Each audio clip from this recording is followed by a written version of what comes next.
Alright, in reviewing the first floor changes or possibilities remaining there based on your latest preferences, this was where we had settled on, and we're hoping to capture some of this space up in here and maybe capture some of this understair space for a little shallow expansion of the shower to some extent.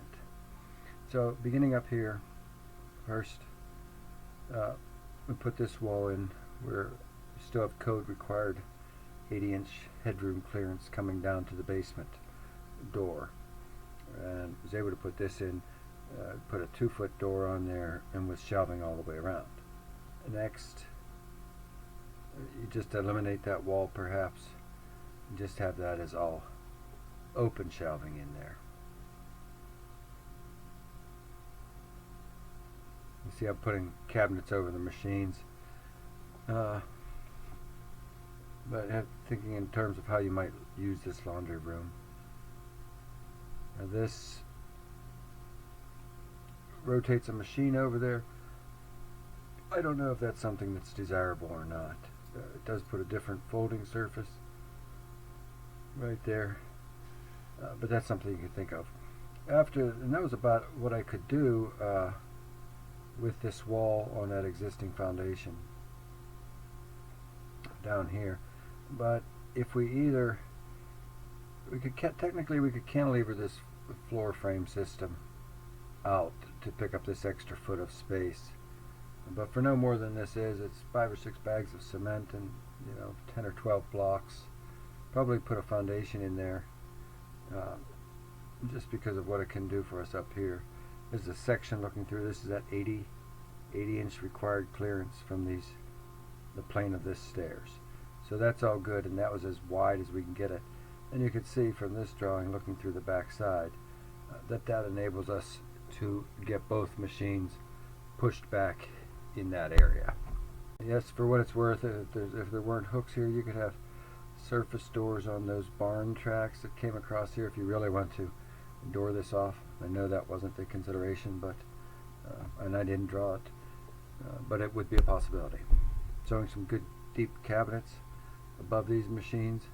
I think the headroom in this might be only 7 foot, so there might be a beam, a little structure across here, and this is a little lower ceiling here, but it's still at least 7 foot. Then once that happened, if that was going to happen, the only other additional thing maybe is increasing the depth of this pantry here, because we no longer needed all of this space here. So that's about it there. Flipping back through those quickly,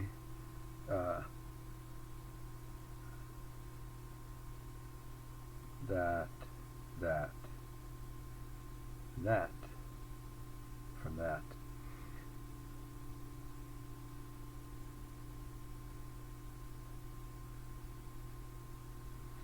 This brings us to the bathroom down here. One of the things I think, regardless of what else happens, I think this should probably be a pocket door, and in any case, because it should move up that way. Making it a pocket door allows us to move it up that way. That way a piece of furniture, a chair, or anything can go here. But further changes in this, or alterations, explorations, etc., have to do with this shower here. Mainly that was what came back here to look at. And so we're able to create, we have to leave this wall here because we have a structure that comes across here to hold the stairs up at this end. So this wall has to stay here. Even if this sink were not here, this little leg of wall needs to stay here.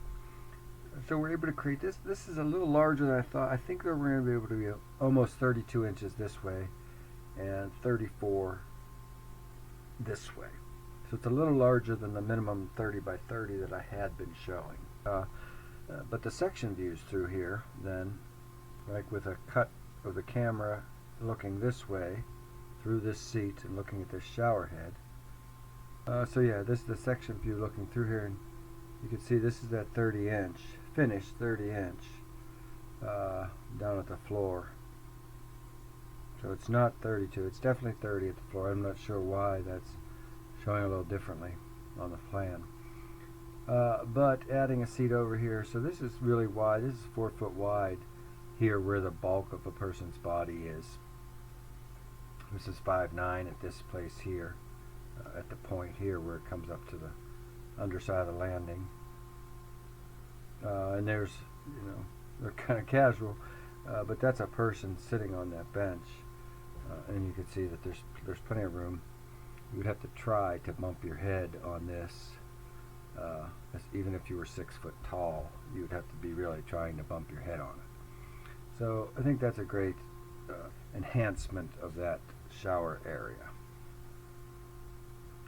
Going back though to some other things that came up after that portion was put together. So yes, after accomplishing that and having come across some of those smaller sinks, those door bit sinks, I briefly looked at, you know, making that a smaller hand sink.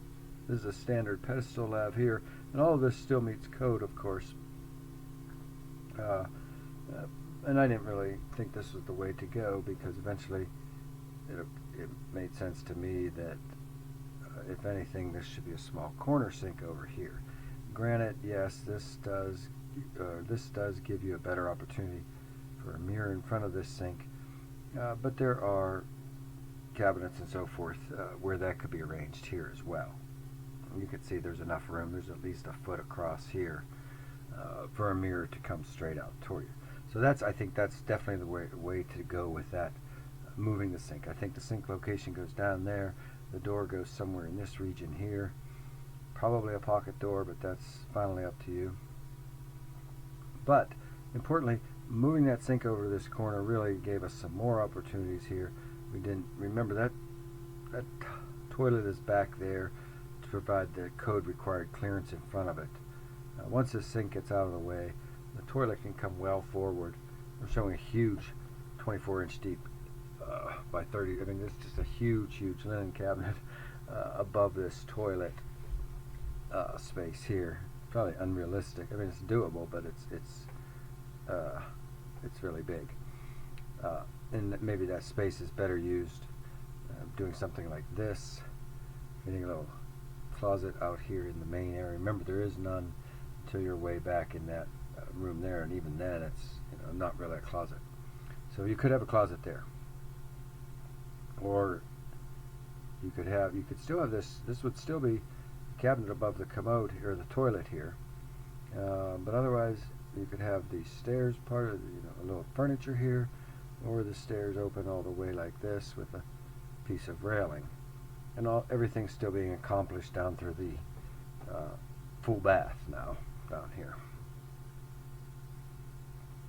And then the only other decision would be whether that stays a hinge door. Remember, this door does have to stay 2468 because the one on the second in all permutations has been 2'0", and we need at least one that's 2'4". And I think, yeah, that's about it then. That's it. So I think those were great, some nice little changes at that under the stair bath situation. And that's it. And I will talk to you when I talk to you.